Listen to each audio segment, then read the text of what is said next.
En el gobierno hay muchos economistas que se están ocupando, que tienen un plan, que lo estamos llevando adelante.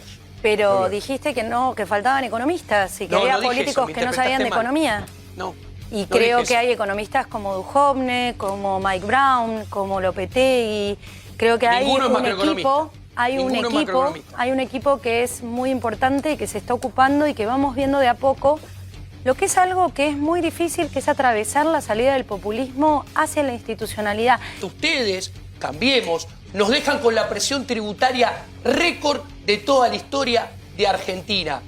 El empobrecimiento de los últimos 4 años, el nivel de actividad Macri, cuando se vaya el 10 de diciembre, va a estar un 5% por debajo, te estoy hablando con números. No, se va y que se quede, no importa. No dijiste que se iba a ir, no se va. A mí me da, cuando yo agarro 2011, 2019, en los últimos 8 años, el PBI per cápita cae 12%. ¿Sabés qué es el PBI per cápita? Las riquezas que genera un país. Cuando lo miro contra 2008, que es cuando empezó Cristina, cae un 5%. Cuando miro el dólar, cuando empezó Cristina estaba 4 y hoy vaya a saber dónde termina. Si me guío por el ROFEX, termina en 58. Cuando miro la inflación, que la agarraron en 20, está en 58%. Todo esto a cambio de que cada vez tenemos más casta política. ¿Por qué tenemos más casta política? Porque tenemos una proporción de políticos que viven de las políticas en los 2.200 consejos deliberantes, en los 24 congresos provinciales, en el Congreso Nacional, de los cuales... ¡Cerremos los congresos! No estoy diciendo eso. ¡Cerremos los congresos! ¡No trabajen ad honorem! Que la obra pública sea privada. ¿Querés? Es más, ¿querés? Así trabaja, así solo te representa la aristocracia de la Argentina. No vengas con cliché baratos, que solamente podrían destinar su tiempo para hacer el trabajo parlamentario de representación de la gente. Mejore y pueda producir y generar riqueza. ¿Sabés qué sucede? Pero deja hablar. Hay que tocarle el bolsillo a ustedes. No conversa. No conversa. Tengo que cerrar. Muy difícil. Cerrar. Es una cosa creíble. Los políticos viven de nosotros. Cerrá, por favor, Karina, también. Viven de nuestros impuestos. Por insulta. Bueno, por eso. Yo, ante todo, quiero primero felicitar a Alfredo Casero y quiero decirle a la gente que preste mucha atención si logra, a partir de lo de Alfredo, la coordinación de los agentes privados, los privados asociándose y cooperándose entre ellos para hacer el trabajo de apagar el incendio. ¿Por qué? Porque el problema, y acá vengo al licenciado, a la psicología, el gran problema es esperar la gente que los políticos solucionen nuestros problemas. Esos 20.000 millones de pesos, ¿ustedes se imaginan si en lugar de Perdón, Diego, te corrijo, los políticos son ineficientes, porque hay políticos eficientes en países, hay cosas que solucionan los problemas. Y en este país también. ¿Me dejan hablar? Yo no le interrumpí nunca. No, bueno, Diego, pero tranquilo. Vamos a estar tranquilos. 20 segundos y ya me interrumpieron. Pero se puede conversar también. Sí, bueno, pero no me dejan terminar una frase. Dale, Diego. A ver, el punto es el siguiente. Ya me sacaron, no sé dónde estaba. La verdad, que la gente tiene que hacer el esfuerzo personal y no esperar a los políticos. La gente no tiene que esperar que los políticos le solucionen los problemas. Porque esto no es una cuestión de nombres. No es Cabandier, no es Berni, no es Larreta, no es Jorge Macri, no es Mauricio Macri. Hay un teorema que se llama la imposibilidad del socialismo. ¿Qué implica? Si un ministerio pudiera hacer bien las cosas, el comunismo y el socialismo hubieran sido un éxito. A ver, las jubilaciones cada vez son peores, la justicia es cada vez peor, la educación es cada vez peor, la salud es cada vez peor. Todo esto está en manos de los señores políticos. Y no son unos, son miles, cientos de miles a lo largo de 3, 4, 5, 6, 7 décadas, que entre ellos discuten cómo repartirse dinero que no es de ellos porque todos lo sacan por la fuerza y a la gente le importa cuánto le sacan, si le sacan 1.000, 10.000 o 100.000, no le importa si le saca 3.000 Larreta o 3.000 Alberto Fernández y cómo se lo reparten, porque todos hacen lo mismo. Se toman la arrogancia de decir que ellos pueden gastar el dinero mejor que el que lo gana. Y eso es imposible. Cuanto menos plata tengan en mano los políticos, por ejemplo, estos 20.000 millones de pesos, ¿ustedes se imaginan 5.000 millones, no 20.000, en el mercado donde emergieran empresas privadas de seguro y para pagar el fuego, esto se hubiera pagado en un día. Y todavía estamos esperando que los políticos vayan y apaguen el fuego. Si esto estuviera en manos privadas, ya se hubiera terminado hace muchos años y muchos días, y hubiese sido mucho más barato. Discuten un botín y cómo se lo reparten de un lado de la General Paz, de la provincia, o acá, y a la gente lo único que le importa, como el transporte, el subsidio a los transportes, no se discute lo importante. Si la gente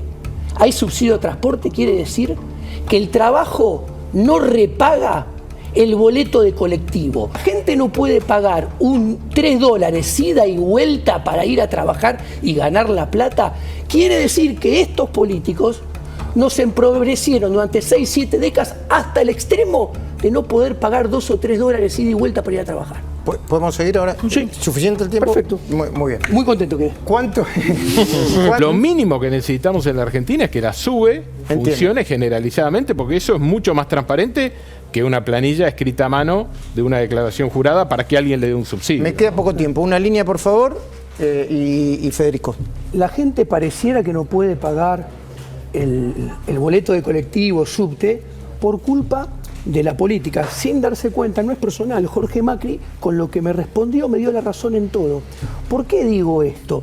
Él ni sabe que toda mi familia vive en Vicente López, por ende no tiene esa información. Pero lo decís en un tono como si fuera una así como no tiene esa información, esto es muy importante, me dijo, de cada 100 pesos, no recuerdo la cifra, 82. 82 va al público. No tiene manera de saber qué necesita el público, cuándo, a dónde, de qué calidad. Entonces, no es personal. Que sabemos. ¿Cómo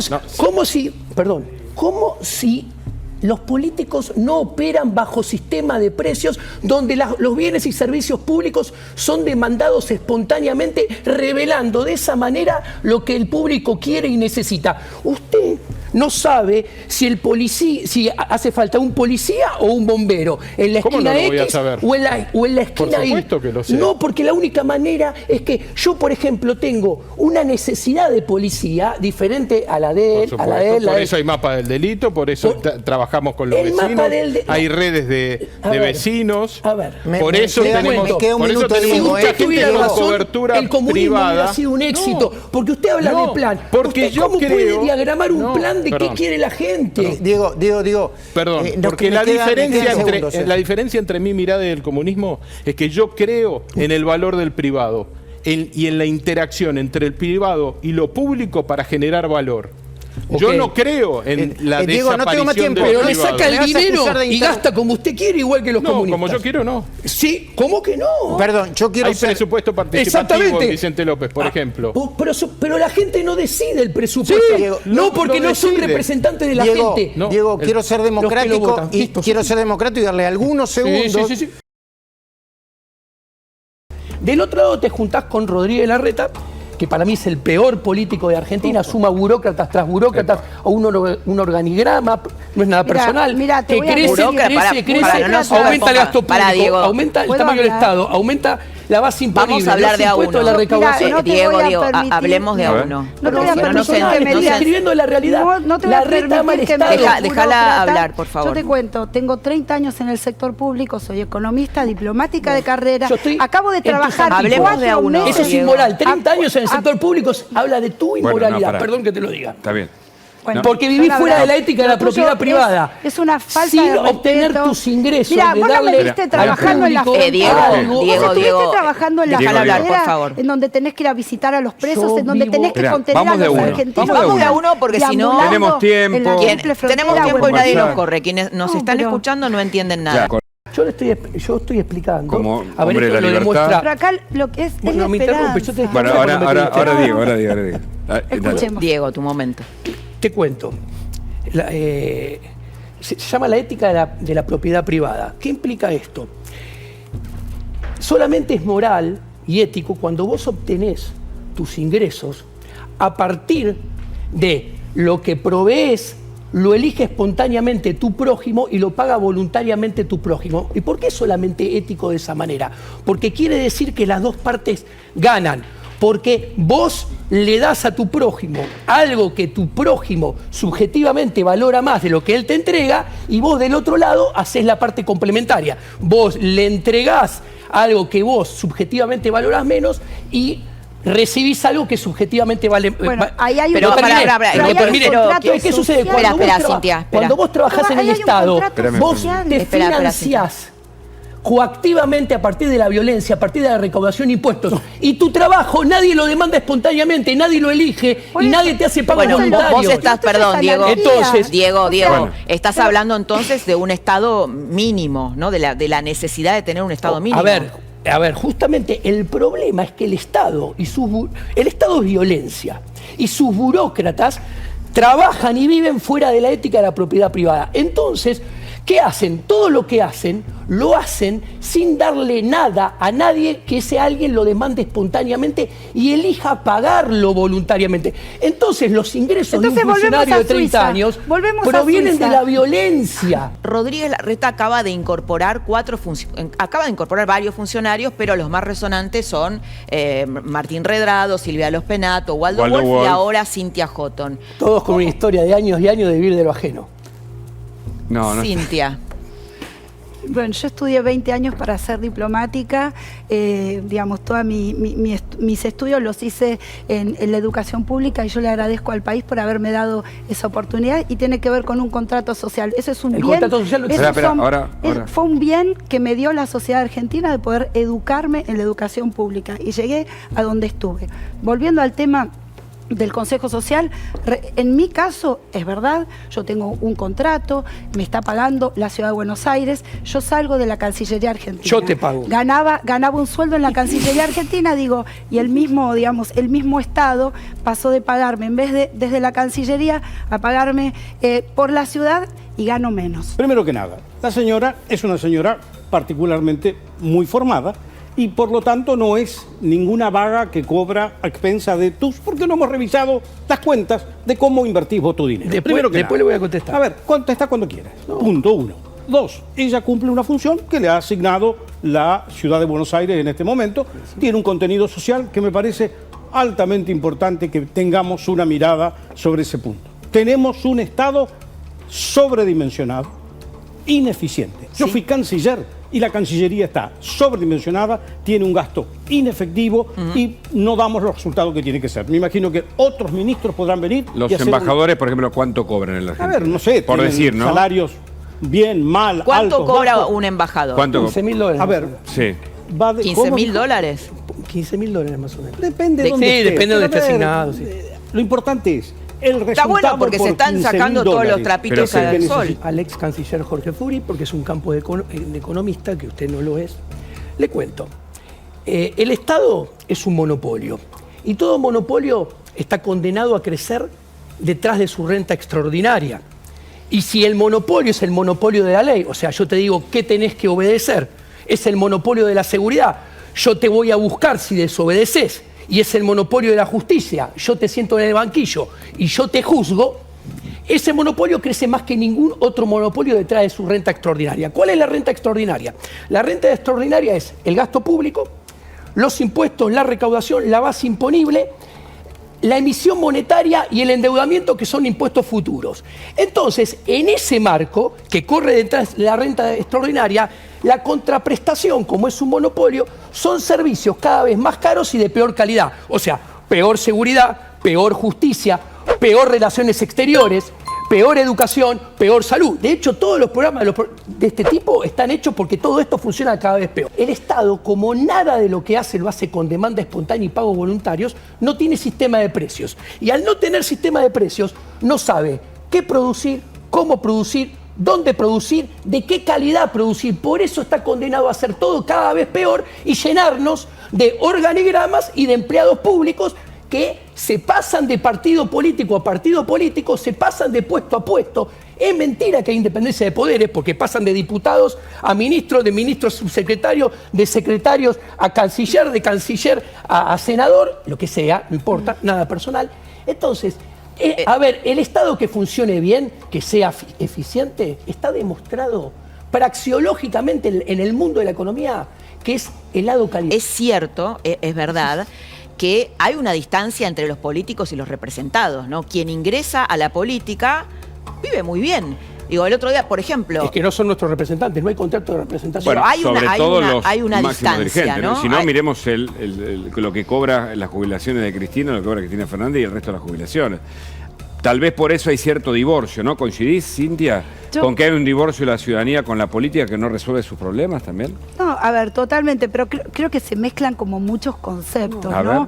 Una cosa es el tema de la economía, otra cosa es el sistema de una democracia que se sostiene con 3 poderes, que es lo que eligió la historia para la Argentina, lo eligió la sociedad argentina. Para vos, ¿cuál es la salida, Diego, en este contexto, donde vos hablás solo del liberalismo radical? No, yo creo que el problema... O sea, no sos anarco, perdóname, no sos anarco-liberal como Milei. Es peor. Toqué algún punto. No, para nada. Me está mirando con... No. A ver, ¿qué país? Le voy a hacer la pregunta, le voy a contestar porque sabía que iba a hacer eso. Sí. Tu razonamiento es falaz, porque vos te ubicás en el siglo XVIII y vos decías, o siglo XVII, ¿en qué país los reyes rotan cada 4 años y lo vota la gente? ¿En qué país el sistema productivo no se hace basado en la esclavitud? Y la respuesta era en ninguno. ¿Qué quiero decir? Que nada está bien o pasa a estar mal porque no existe en ningún lado o exista en todos lados. Ese razonamiento es un problema epistemológico porque tenés un error de razonamiento intelectual. Es falaz. Siguiendo con esto, el punto. Que no yo creo, acepto. el problema es el sistema. Perdón, no acepto tu aseveración, pero bueno, el problema es el sistema. ¿Ok? Vos tenés un sistema donde tenés 3 niveles de Estado, en el cual tenés Estado-Nación, Estado-Provincias, Estado-Municipios. Vos tenés 2.300 municipios, 24 provincias, Estado-Nación. Tenés 2.200 legislaturas, tenés 2.200 intendentes, tenés 24 congresos provinciales, tenés 24 gobernadores, te voy a agregar una cosa. 360 ministerios. Pero achíquennos los impuestos, bájennos. Entonces, ¿qué tenemos que hacer? Llamamos, como decía Houghton, que lo vengo escuchando hace 51 años, nos sentamos al consenso, nos ponemos de acuerdo. Bueno, listo. Yo pago de mi bolsillo, alquilo la cancha de River. Y pongo, porque solamente, 2.200 legislaturas, 2.200 intendentes, 24 gobernadores, Congreso Nacional, 24 congresos provinciales, para que entren, tengo que alquilar la cancha de River. Entonces yo agarro el nombre de todo el sector privado, como dice Furi, y me acerco al medio campo y digo, señores, le venimos a pedir, por favor, a rogar, como dice Houghton, del consenso, que hagan lo que queremos que hagan, pero ustedes no quieren hacer ni les conviene. ¿Por qué? Porque queremos que uno solo nos cobren impuestos sobre la casa y los otros 2 se abstengan. Entonces, ¿qué sucede? Los 2 que se abstienen pierden poder político, pierden poder económico y el negocio de la política, del cual viven hace 30 años los burócratas de carne y hueso, se derrite y se quedan sin laburo. Pero te pueden tildar de antipolítico, Diego. Pero claro. No. Hacen muy bien. De antidemocrático. ¿Y de antidemocrático? No, señora. Justamente. Porque el problema de la democracia representativa es que no hay contrato de representación. Es mentira que son nuestros representantes. ¿Por qué? Porque un contrato de representación se firma. O sea, no es secreto. Un contrato de representación es voluntario. Cualquier contrato firmado a punta de pistola es nulo. Bien. Bueno, y el voto es obligatorio bajo amenaza de castigo si no votaste. La democracia tiene que ser directa y con nombre y apellido que la tecnología lo permite. ¿Ok? Y en administraciones mucho más pequeñas. ¿Ok? El liberalismo siglo XXI dice que el Estado-Nación se debe desarmar. Bueno, es no una lo dice propuesta. Giacomini. ¿Son responsables de la misma manera? ¿Qué sucede? El que viene después siempre tiene que cometer atrocidades más grandes y agrandar más los problemas porque el problema que recibe también es más grande. Quiero que Jorge Fori responda porque está poniendo a Macri en la misma... Me gusta porque los economistas tienen esta virtud. Tiran cifras. Sí, es una máquina de tirar cifras. Pero a ver, dejan a todos perdidos. Pero cuando hablo de filosofía me critican también. Yo ahora tengo el uso de la palabra. Ese uso de la palabra es los problemas que tienen los sucesivos gobiernos argentinos son una acumulación de los errores que venimos cometiendo, por lo menos en mi mirada, hay una desde hace coincidencia, 60, 70 Pero años. él acaba de poner en pie de igualdad a Macri con el no lo es, kirchnerismo. porque Macri recibió, él en alguna intervención previa dijo que Macri había recibido un país maravilloso, que la verdad que no existió. Comparado con el que va a recibir. A ver, si el presidente se vuelve a presentar, puede ser que sea aún más difícil. Te quiero preguntar algo que te preguntó Fori, que te preguntó en qué invertías, cómo eran tus números. Y yo te quiero preguntar algo más. Si te consultan políticos, ¿o qué políticos te consultan? No, es muy cómico porque me consultan economistas que se metieron en la política, que te cuento, conozco a todos, absolutamente a todos. Cuando un economista venga y te diga, yo laburo ahora el doble y gano un cuarto de lo que ganaba en el sector privado, primero y antes que nada te está mintiendo. ¿Sí? Y sobre todo si pasó mucho tiempo, los conozco a todos, porque a ver, ahí emergen dos problemas. Si vos durante 8, 10, 12 años trabajás el doble y ganás un cuarto, o sos bobo o me estás intentando tomar por bobo. Y generalmente no son ni bobo ni ellos, ni yo tampoco. Entonces, ahí emerge la primer mentira. ¿Ok? Sí, me consultan y es muy interesante, porque cuando están in office, dicho fácil, en gobierno, les sugerís algo, te dicen abiertamente, ¿y nosotros qué ganamos con esto? ¿Yo de qué me beneficio? La gente está adoctrinada en creer que los políticos gobiernan por y para algo que no existe, el bienestar general. Son seres humanos como nosotros. Ellos se meten en la política persiguiendo su propio Diego, bienestar. para que queremos entender esto. Viven de nosotros. ¿Estás hablando de economistas que de Juntos por el Cambio de todos los partidos. o de todos los partidos? De todos, conozco. O sea, ellos te dicen del peronismo, de Juntos por el Cambio, de más y de los libertarios. Todos absolutamente. Que quieren hacer su negocio. Diciendo. Todos quieren hacer su negocio. Soy economista. Ya sé, te conté. Mi partido conozco a Larreta y conozco a país. Esper. Es como ser ayudante de campo de Bilardo y de Menotti. Nada puede salir bien ahí adentro. ¿Entendés? O sea, son el agua y el aceite. Pasar de uno a otro, juntarse los tres, nada bueno puede terminar. Es el banco de suplente con Menotti y Bilardo juntos. Como economista, estoy en un partido político que hemos creado, que es Valores para mi País. Me siento súper orgullosa. Hemos sacado 263.000 votos en la provincia de Buenos Aires y casi te puedo decir... ¿Quién define los valores? Y casi te puedo decir... Vos, los mismos del partido, porque supuesto, yo puedo tener valores diferentes nosotros, ¿sabés dónde se basa lo nuestro? En la doctrina social cristiana. Pero lo decís para el país, no son valores bueno, son propios, Diego, no para imponerlos a un tercero. Diego, eso hacen los conservadores. Pero Diego, para imponer a todos pero no es el Estado, es su partido. Es el nombre que tiene su construyen un partido para acceder al Estado. Perdón, acá acaba de decir algo muy grave, Diego, que es que muchas cosas muy graves. Dijo que los economistas que lo consultan, que están en la política, cuando él le da una... Bueno, todos me dicen que ganan un cuarto y laburan el doble. No, lo que te dicen es que... No, ¿de qué me sirve a mí electoralmente? No. Ah, ok. Lo aclaro. ¿Qué nos sirve como gobierno? ¿Qué nos beneficia como gobierno? Bien. ¿Qué nos sirve electoralmente? Lo corrijo porque si quedó en la duda. Lo vuelvo a repetir. ¿De qué nos sirve a nosotros electoralmente? O sea, no a la gente, sino a su partido. Claro, esta política económica nos sirve para llegar al 10 de diciembre. Bueno, pero ¿está mal que te pregunten eso? A ver, lo que pasa... Digo, una fuerza política quiere... Muchas veces lo que ellos... Quiere acumular poder, no está mal. La mayoría de las veces lo que perciben que sirve para llegar al 10 de diciembre, lo expliqué antes, en realidad lo que genera es esconder los problemas debajo de la alfombra y agrandarlos. Entonces, y veremos cómo nos arreglamos después. O sea, como verás, no, y lo dejo bien en claro, no estoy hablando de ningún negocio económico personal de ningún economista. Sí, estoy hablando de conveniencia. De cortoplacismo, de política. O sea, vos decís que hay alguien que hay gente que hace y hay gente que habla.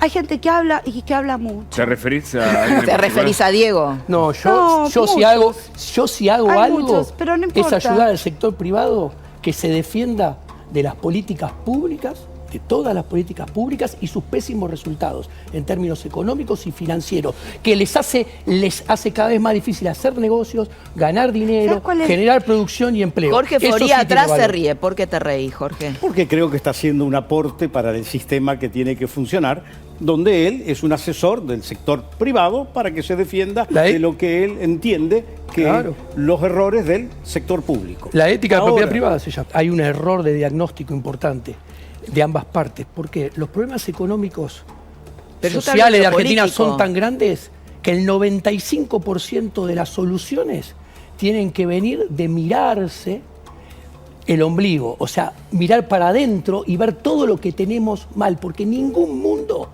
nos va a rescatar ni ayudar, porque nadie nos puede ni rescatar ni ayudar, dado la magnitud de los problemas económicos, políticos y sociales que tenemos dentro. Ahora bien, dicho... Mi pregunta igual fue otra, ¿eh? Sí. Tu formulación de la política exterior argentina debe ser a partir de la realidad que tiene Argentina. Yo creo que, a ver, usted es el especialista en política exterior, yo creo que la clave de Argentina es resolver los temas de política y política económica doméstica primero y antes que nada, porque desde el mundo exterior la solución no va a venir a provenir. Yo te lo firmo, yo te lo firmo. A ver, dijo que los privados no tenemos mecanismos. La Constitución y el mecanismo que tiene que protegernos a los privados del avance del Estado sobre la propiedad privada y la libertad. Jamás juzgó que el Bonex, que el Corralito, que el Corralón, que la especificación asimétrica y que el cepo 1 y el cepo 2 son enormes violaciones a los derechos individuales, a la propiedad privada, sino que siempre se hace la sota o falla en línea con el poder político del Ejecutivo de turno y solamente se le anima cuando percibe que está en decadencia. O sea, ¿por qué digo esto? Porque las instituciones supuestamente de la división de poderes, de los frenos y contrapesos de la democracia argentina, no funcionan, no existen, pero no ahora, con los ejemplos que di hace 40 años. ¿Te querés ir de viaje? Mirá lo que hace la provincia de Buenos Aires. ¿Qué implica esto? Gasto público y negocio para los políticos. El gasto público y negocio para los políticos, ¿por qué?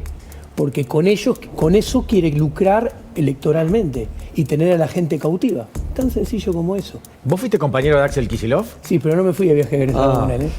Porque él iba a la división novena y yo iba a la división décima. Tremendo, mira cómo pueden pensar tan distinto. Compañero de secundaria, desde el primer día, en la división de al lado, teníamos materia juntos, y compañero de universidad hasta el último día, nos dieron el título en la misma ceremonia. Bueno, se ve que tomaron caminos distintos. Julita Rumi, ¿cuánto cuesta la tercera temporada de los viajes de egresados de Axel Kicillof? En realidad tenemos la antesala de las otras dos temporadas. La primera costó 600 millones de pesos y la segunda 5.500 millones de pesos. En principio fueron 20.000 estudiantes, pero en la segunda etapa fueron 110.000 los estudiantes que se anotaron, es decir, en el año que terminó, y se gastó 50.000 pesos por cada uno. Hablamos entonces de 5.500 millones. Giacomini levanta la mano, no sé si quiere hablar o anotarse en un viaje. No, una anécdota de este tema que es muy importante. A ver, este gasto público es negocio para los políticos porque tienen que cobrar impuestos y gastan. Hay que averiguar de quiénes son las empresas prestadoras ¿Y a qué de estos viajes. Se destina exactamente. ¿Qué negociados de corrupción puede haber tal vez hipotéticamente detrás? Pero voy a contar una anécdota. También fui compañero de Mariano Recalde, presidente de Aerolíneas. Perdón, ¿a qué colegio? En el bingo Buenos Aires. Línea, y también todo. fui compañero para mí, el OSI, Martiniano Molina, el cocinero, intendente de Quilmes. Te digo, la pelota pega en el palo si no eras de la cámpora vos, ¿eh? Yo me subo a un avión de Aerolíneas Argentinas, a poco tiempo asumido Recalde, a Aerolíneas, y me siento y me dan un catering de Martiniano Molina, que era su mejor amigo de toda la secundaria. Y vos ahí notás, bueno. Lo digo por la cajita, era un sándwich que decía Martiniano Molina, chef, lo vi yo. Bueno, después ahora se pelearon a muerte por un tema de política cuando él se fue, pero estos son prácticas usuales de todos los días en el mundo de la política. Y pretender que esto puede no ser así es de una ingenuidad de Walt Disney. Quiero preguntarle, nos dejó sin palabras. Yo le diría, me quedé pensando en el ratón Mickey Mouse. No, le diría que cuando, además de un burócrata, con esos impuestos viaja Grabois. Y eso no es la política. Vamos a ponerlo, porque no todos son iguales. Porque lo que pasa es que cuando hay un discurso que generaliza. Yo no estoy generalizando. No. Cuando se habla mal y se está haciendo kirchnerismo, porque justamente el kirchnerismo lo que está haciendo es eso. Está planteando que ellos son malos Pero todos nosotros que estamos en la oposición con estas operaciones de inteligencia somos iguales que ellos. Es que yo creo que son muy parecidos y se lo digo en la cara. Esto no es así. Son muy parecidos. Bueno, esto no es así porque hay algunos que podemos andar por la calle, exhibir no solo el celular, sino también nuestra declaración en la FIP. Okay. ¿Está claro? Mi ex mujer trabajó debajo suyo en la Secretaría de Seguridad de los 90. Sí. Listo, no digo más nada. Bueno, igual lo podemos seguir charlando acá. No, digo porque esto hay que aclararlo, punto. Sigamos. Vamos a las cuestiones de fondo. No hay ningún problema, podemos hablar de lo que quieran. Creo que quedaron las dos. Dame un segundito que tengo. Me acaba de insultar. Que me está... Acaba de decir estas pelotudeces. No, temas de mayor profundidad. Lo tengo a Julio Cobos. Agresión explícita de los políticos. Son todos muy parecidos. Me acaba de mostrar que tengo razón. Delante de mi cara. Listo. ¿Vos dijiste algo fuera de lugar? Sí, a mí te pido disculpas. Listo, está saldado. Vos dijiste lo que querías. Salta. Diego, no puedes tener siempre la última. No, bueno, pero... No puedes tener... Toma tampoco. Estoy yo en el medio. Esperen un que poquitito. vengan los militares. Miguel Ángel. No, esa no es la dialéctica. No. Miguel Ángel. Otro eslogan barato de su parte de clásico de todos los políticos. Tenemos que seguir con el programa. Bueno, yo vine a hablar de economía, no vine a hablar de política. Bueno, y yo estoy administrando el espacio. Pero está Diego, política, te invitamos. Miguel Ángel Toma también. Creo que lo que piensa Diego Giacomini está claro y lo que piensa Miguel Ángel Toma también. Se hicieron las disculpas, no tengo ningún problema en encarar ninguna conversación, la que quieran ustedes, dentro de un ámbito que la pelota siga dentro de la cancha. La gente está viviendo un momento de mucha angustia y no merece que nosotros nos distraigamos medio segundo. Sí, Pablo. Luis, voy a seguir con la metáfora futbolística, algo que nunca se hizo en la televisión argentina, y voy a incorporar al equipo a Diego Giacomini también, que tiene muchas ganas de decir algo desde hace bastante. Diego. Sí, primero, yo a la gente le voy a ser muy concreto, sin cháchara, como decía alguien.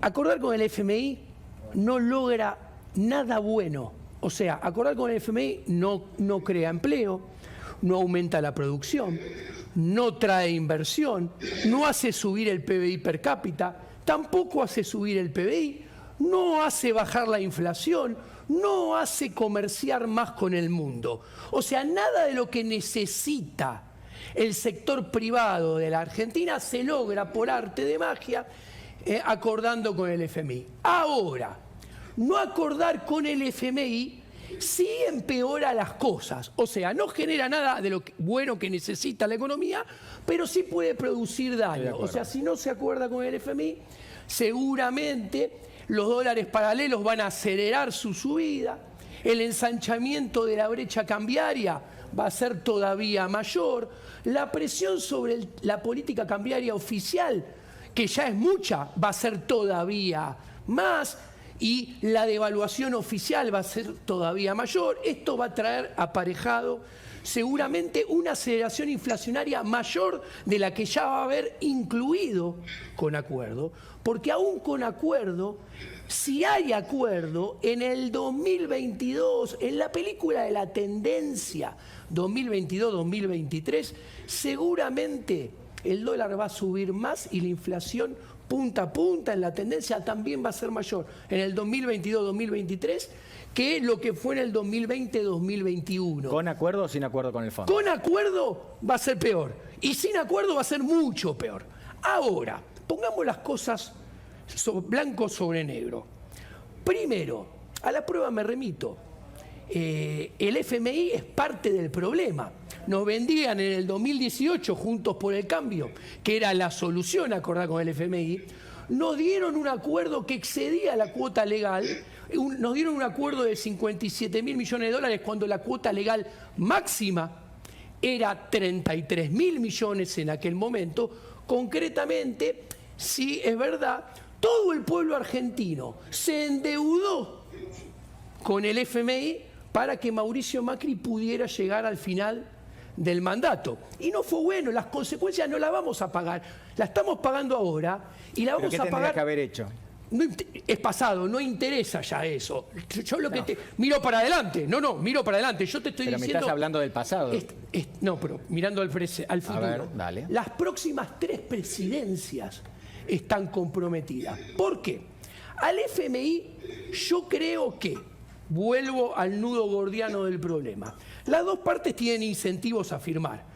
¿Por qué? El FMI tiene incentivos porque su principal deudor en todo el mundo es Argentina. Entonces, a sus burócratas les conviene tener un papel firmado por Argentina, aunque todo el mundo sepa que no se va a cumplir, en relación a no tener nada. Y a Argentina también le conviene firmar porque lo que expliqué anteriormente. Ahora bien, la oposición, con Juntos por el Cambio a la cabeza, le entregó en bandeja de plata la excusa a Cristina Fernández de Kirchner para que haga lo que todos pensamos que quiere hacer, que es no acordar. Dame un segundito ahí, Sí. Ahora seguimos. Luis, ¿es así? No conocerla a Cristina decir eso. Cristina va a hacer siempre lo que a ella se le ocurra. No, está Siempre lo que equivocado se le Luis Juez y ocurra. yo voy a explicar. Vamos a hablar uno por parte. Luis, ahora te toca a vos. yo. Y ahora te seguís vos, Diego. Dale, sí. Primero Luis, avanti. Mencioname un solo hecho donde Cristina haya reaccionado conforme a lo que hagan los otros. Es que estás Ella tiene claro interpretando qué mal quiere mis hacer. palabras. Yo no estoy diciendo nada de lo que vos decís que yo digo. Cristina siempre tiene claro lo que va a hacer. Que te guste o no te guste es otra cosa. Sí, pero una cosa... Creer que lo que hagamos nosotros va a cambiar el pensamiento de Cristina mucho antes de que la oposición tomara o esto o lo otro. Cristina viene sosteniendo una bandera invariable. Es más grave Ella tiene aún, un si es problema así con como vos decís, que yo concuerdo con vos, la actitud de la oposición es más grave aún, porque servirle en bandeja de plata lo que quiere la señora Cristina Vos Fernández decís porque de no Kirchner aprobó el presupuesto. es una irresponsabilidad. Pero vos hubieses aprobado un presupuesto mentiroso. Te cuento claro, yo te voy a contar qué es. Los presupuestos de Juntos por el Cambio, todos tuvieron déficit fiscal. Siempre. Juntos por el Cambio dice que no lo votó porque tenían déficit fiscal. Los presupuestos de Juntos por el Cambio, todos en el capítulo de financiamiento tenían emisión monetaria del Banco Diego, Central, que es impuesto inflacionario. Pero tenían números mucho más acercados a la realidad, sobre todo a partir de 2017. Ahora voy.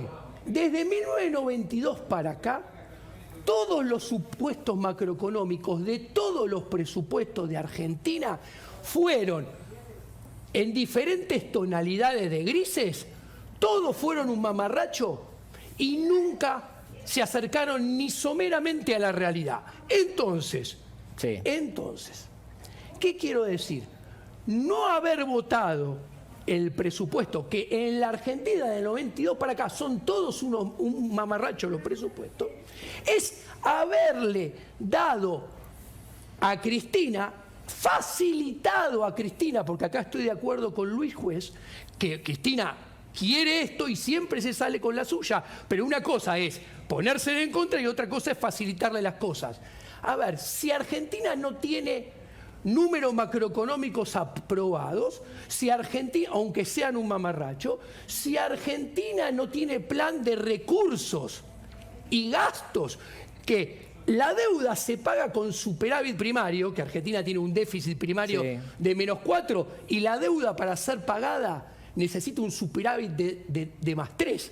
O sea, hay un agujero de 7 puntos. Si no hay ningún número, le está dando la excusa a Cristina para que diga, Bueno, ¿saben tomo por qué? eso que dijiste. Dame un segundo, tomo eso. Luis, supuestamente se va a volver a tratar el presupuesto. ¿Qué van a hacer en ese caso? Lo vamos a discutir, si no ahora estarías diciendo vos que nosotros le aprobamos un presupuesto con 32% de inflación cuando todo el mundo prevé que no va a ser menor del 50%, estaríamos discutiendo, es contrafáctico eso, es contrafáctico. Ninguno de los que estamos hablando, opinando, podemos pensar, podría haber sido lo cierto, lo concreto. Lo cierto es que tenés un gobierno que está loteado, un presidente que no toma decisiones y una vicepresidenta que se siente muy cómoda construyendo un relato. Eso es la historia del peronismo y particularmente la de Cristina. Y Cristina ustedes se la facilitan. Y ustedes se la facilitan. Cristina se siente muy cómoda tomando estas decisiones. Se siente muy cómoda con ustedes de oposición, Cristina. Dame un segundito que nos organizamos. Está bien, pero ¿qué van a hacer entonces? Vuelvo a la pregunta. Vos decís, lo van a pensar. Bueno, imagínate que se repite la situación. Porque esto, si el esto que gobierno... dice Diego, yo entiendo que puede ser muy antipático, pero entiendo que es una discusión que se dio dentro de Juntos por el Cambio. Claro que se dio. Y claro que lo que se planteaba en aquel momento, yo no estaba en el bloque, no estaba en la Cámara de Diputados.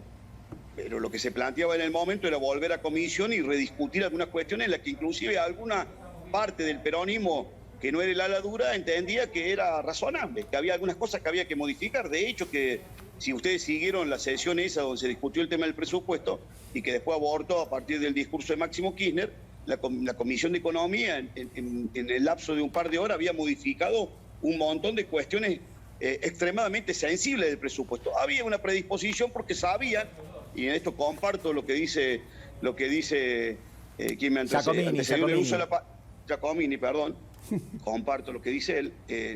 Muchos oficialistas reconocían que el presupuesto era un verdadero dibujo y estaban dispuestos a corregirlo, pero bueno, se frustró la vuelta a comisión y al caerse la vuelta a comisión, obviamente el presupuesto. Ahora el gobierno se comprometió a elevar un nuevo presupuesto y a discutirlo, y claramente cuando venga ese presupuesto, si tiene algún rasgo de racionalidad, aún en el contexto del mamarracho que puedo compartir, que seguramente así han sido los últimos presupuestos de los últimos 20 años, yo recuerdo, Luis, en ese presupuesto que tenías una parte que decía hay que ajustar, toquemos, levantemos el pie de las tarifas, hay que tocar y del otro lado decía no, acá vamos, incluso Heller, acá hay que seguir gastando, acá tenemos que seguir, para eso estamos, vamos todo con todo, ahí en la línea vicepresidente, etcétera. Esa situación, ¿dónde estaba ubicado la oposición, ustedes? ¿De qué lado? ¿Uno o dos? ¿De qué lado estás? Me hace acordar a un viejo programa. No, pero era importante conocer desde el lado Eduardo, desde el lado de la racionalidad. Desde el lado de la racionalidad, porque comparto con ustedes que los momentos que va a vivir la Argentina son verdaderamente complejos y delicados, con o sin acuerdo con el Fondo Monetario. Y comparto lo que decían recién ustedes. Un acuerdo con el Fondo Monetario es absolutamente antipático para quien tiene que tomar la decisión, para quien tiene que gobernar y para el pueblo argentino que se la va a tener que aguantar. Ahora, también lo cierto es que no tener un acuerdo con los organismos internacionales te pone de espalda al mundo. Esta es la realidad. Estamos de y acuerdo. algún día nos tendremos que hacer cargo. Los argentinos. Luis, le voy a dar de vuelta la palabra a Diego, que está levantando la mano, lo debes ver. Para el pueblo argentino que se la va a tener que aguantar. Ahora, también lo cierto es que no tener un acuerdo con los organismos internacionales te pone de espalda al mundo. Esta es la realidad. Estamos de y acuerdo. algún día nos tendremos que hacer cargo. Los argentinos. Luis, le voy a dar de vuelta la palabra a Diego, que está levantando la mano, lo debes estar viendo, se ve hasta desde Córdoba como levanta la mano Giacomini. A ver. No, yo quiero explicarle a la gente, no votar al presupuesto es permitir que el oficialismo gobierne por DNU ampliando las partidas presupuestarias del año pasado. O sea, mantenés el presupuesto anterior y después vas ubicando. Entonces es darle mucha discrecionalidad. Segundo, hacer un presupuesto nuevo, como habría que hacerlo, tarda 6 meses. La gente no tiene idea. Los diputados y senadores dicen, traigan otro presupuesto. Un presupuesto tarda 6 meses en hacerse. Entonces, están pidiendo una irrealidad. Cualquier cosa que presenten va a ser otro mamarracho con pitucones en los codos, en la rodilla. Te noto un poco, te noto falto de fe con respecto al a la economía argentina. Ahora quiero decirle esto a la audiencia.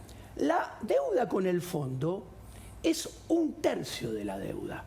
Hay total de Argentina. Está 1/3 que es la deuda con el fondo, 1/3 que es la deuda con los bonistas Nueva York, bajo ley Nueva York, sí, y 1/3 que es la deuda bajo legislación argentina. Concretamente, imaginemos que a Argentina le sale todo a pedir de boca, coincido, y empieza a pagar en 2025, como quiere este gobierno. Y tiene que pagar, si debe 44.000 millones y se amplía a 10 años, cuenta almacenero, debe 50.000, un poquito más. Son, en 10 años, 10 pagos de 5.000. Listo. Bueno, empieza en el 2025. Del 2025 al 2034, sí, que es cuando hay que pagar la deuda con el FMI, hay que empezarle a pagar a los bonistas bajo ley Nueva York de esa nefasta y fracasada reestructuración. Dame la conclusión que ya me perdí con el Excel. Bueno, entonces, o sea, del 2025 al 2034, redondeando, hay que pagarle todos los años 5.000 millones de dólares al FMI. En ese mismo periodo, entre el 2025 y el 2034, hay que pagarle entre 5.000 y 9.000 millones de dólares a los bonistas. O sea, eso es entre estas 2/3 de deuda, sí, entre 10.000 y 13.000 millones de dólares todos los años entre el 2025 y 2034. Y falta 1/3, que es la deuda con legislación doméstica, que tiene un tramo en pesos y un tramo en dólares. El tramo, a más de evaluación, el tramo en pesos se licúa. Según el tipo de cambio, te la hago fácil. A ver. Los próximos 3 presidentes, todos y cada uno de los años, desde el 2025, 24, 25, 26, 27, el otro 28, 29, 30, 31, el otro 32, 33, 34. No sé, Luis, si te vas a anotar para algún mandato, bueno, pero anda anotando. El político que quiera ser presidente, les aviso a todos, Argentina, los próximos 3 presidentes, tiene que afrontar vencimientos de entre 13.000 y 16.000 millones de dólares en los próximos 3 presidentes. Ahora, hoy no podemos pagar 1.500. Te falta la respuesta a una pregunta importante. Sí. ¿Por qué? Porque acá hay una gran polémica que es quién endeudó a la Argentina y yo se los puedo decir, vamos a ver si Giacomini está de acuerdo conmigo, qué apuesta importante que estoy haciendo en este momento. Los que endeudaron, de los últimos 4 endeudaron a la Argentina: Mauricio Macri, Alberto Fernández y los 2 mandatos de Cristina Kirchner. Obvio. Entonces, esta cuenta hay que ir a reclamársela a todos. Son todos lo mismo. Te puedo hacer una pregunta. Para mí no son todos muy parecidos. Tanto a Giacomini como a Luis. ¿El tema es económico o es político, ordenamiento político? Porque Argentina es potencialmente rica. Bien. Argentina es potencialmente rica, sabemos todo lo que tenemos. Ahora, si no hay un ordenamiento político, Luis, el problema vos ordenados, tanto que se habla de consenso, bueno, aplíquenlo, no es fácil. Pero a partir de allí, lo económico me parece que es mucho más sencillo. No sé si coincidís, Luis. Mirá qué ordenado que estamos esta noche, Luis, vos. Bueno, porque no somos todos lo mismo. No somos todos lo mismo. Yo no soy un bandido, un sinvergüenza, un ladrón. Por eso dije hace un ratito, cuando hablamos, si nos escuchamos y hacemos memoria de lo que dice cada uno de nosotros, te dije que nosotros tenemos, si nos queremos preparar para el 2023 ser una opción, tenemos que arrancar con una profunda autocrítica. Creo que nuestro talón de Aquiles en la gestión anterior fue claramente nuestra cuestión económica. Y en respuesta a lo que dice Eduardo, hay que animarse en la política a tomar las decisiones que la política no quiere tomar. Hay que animarse a achicar el Estado, hay que animarse a terminar a achicar la política, hay que animarse a tomar decisiones incómodas, improlijas, difíciles, esas que no te gustan cuando estás gobernando, pero hay que animarse. Hay que animarse porque la situación es esta. Es cierto, en este país donde nosotros creemos que podemos seguir gastando y tirando manteca al techo porque siempre de alguna forma la vamos cambiando, claramente hemos llegado a un momento extremadamente complejo. Esas decisiones, la política en su conjunto está dispuesta a tomarla, yo tengo mis dudas. Tengo mis dudas. Por eso creo que deberíamos aprovechar estos momentos críticos, porque comparto el argumento de que este no es un problema de Alberto Fernández, este es un problema de los 3, 4 presidentes que vienen, este es un problema de la Argentina, es un problema de los próximos 15 años que tiene la Argentina. Al final está todo de acuerdo con vos, Diego. Entonces necesariamente necesitamos sentarnos a discutir sin ideologizar cuestiones que son muy prácticas. Este es un problema que nos puede realmente... por eso la política tiene que estar a la altura de las circunstancias. Por eso arranqué este reportaje diciéndole a ustedes y preguntándole a ustedes si ustedes sabían qué es lo que quería hacer Cristina. Porque si Cristina dice, yo quiero sentarme a acordar, lo que tenemos que hacer es poner nuestra mejor gente a ver cómo buscamos y resolvemos este problema. Ahora, si lo que vamos a hacer es empezar a echarnos la culpa, que vos tanto, que vos esto, que vos lo otro, y no vamos a resolver los problemas que la gente tiene, porque son graves y profundos, y bueno, este tema cada día va a ser más profundo, más grave, más angustiante para el ciudadano común, que en definitiva es para quien tenemos que velar sus instituciones. Y lo digo con toda responsabilidad por la cuota que me toca, por la cuota de responsabilidad que nos toca. Bien. Necesitamos tener seriedad en este tema y no la estamos teniendo. Bien, Diego. A mí me gustaría explicar por qué digo que son todos muy parecidos. No dije que son iguales, muy parecidos. La relación entre los políticos y el sector privado es una sola. ¿Cuántos nos sacan para ellos cuánto gastar? Cuando vos analizás el gobierno de Mauricio Macri en la ciudad de Buenos Aires, el gobierno de Larreta en la ciudad de Buenos Aires, el gobierno de Mauricio Macri hasta 2017 presidencial, mientras tenía financiamiento, todos aumentaron el gasto, todos aumentaron la estructura del Estado y del otro lado, al igual que el kirchnerismo, ¿qué hicieron? Los que pagaban impuestos les hicieron pagar más cantidad de impuestos, más alícuotas hasta el 2017. Todos cobraron cada vez más en la tendencia impuesto inflacionario y como dijiste no me da tu cuenta, a mí no me da tu cuenta, porque Macri en realidad dice, la gente de Juntos por el Cambio considera, el mismo Mauricio Macri llegó a este diagnóstico de que perdió en parte las elecciones por los aumentos de tarifas Sí, y entre otras cosas por su plan para bajar el gasto. El gasto público, es decir, Mauricio Macri lo baja a partir del 2018 cuando se bueno, es parte de la gestión de Macri cuando se viene la porque el mala. FMI, para darle los 57.000 millones de dólares, le hace bajar el gasto y le hace reducir el déficit fiscal. Lo que te digo, Diego, Alberto Fernández está viviendo números, de los stocks que dejó Macri en un punto. A ver, que haya dejado stocks porque hubo inversión en el sector energético, que es lo que vos dijiste, que fue mal llevado a cabo ese plan. Tanto es así que Macri dice que perdió las elecciones por eso. Y en aquel momento con Javier Milei, los dos presentamos un plan de cómo debería ser la reestructuración de los servicios públicos y no nos prestaban atención nunca. Lo único que se le ocurrió al señor Aranguren es aumentar en forma de medida las tarifas. Pero yo estaba diciendo otra cosa, que es más de fondo importante. Agrandan el gasto, todos. Agrandan la estructura del Estado mientras tienen recursos, todos. Aumentan la base imponible, aumentan la cantidad de impuestos, suben las alícuotas, todos cobraron cada vez más impuesto inflacionario y como bien dijiste vos, todos acudieron al tercer vehículo de financiamiento, que es el endeudamiento. La deuda, todas la hicieron aumentar. Entonces, lo que cambia es la proporción de cada uno y que Macri tuvo la desgracia de venir después de 3 gobiernos kirchneristas que fueron lo peor que le pasó a la historia y después de gastar desmedidamente él, se quedó por su culpa. Ahí la pregunta es, ¿qué vio el Fondo Monetario en el gobierno del ingeniero Macri que después terminó como terminó? Algo vio. Vio la salida para evitar el chavismo de Cristina. Me lo podés contestar en un cachito que lo quiero liberar a Luis Juez. Luis, la última reflexión de tu parte. Bueno, no sé si se escucha bien porque estoy viendo que estamos con poca señal. Te escuchamos perfecto. Bueno, pero vuelvo a repetir, vamos a entrar en una espiral donde parecía... Mirá, lo quemamos a Juez, no lo puedo creer. Ahora se escucha mal.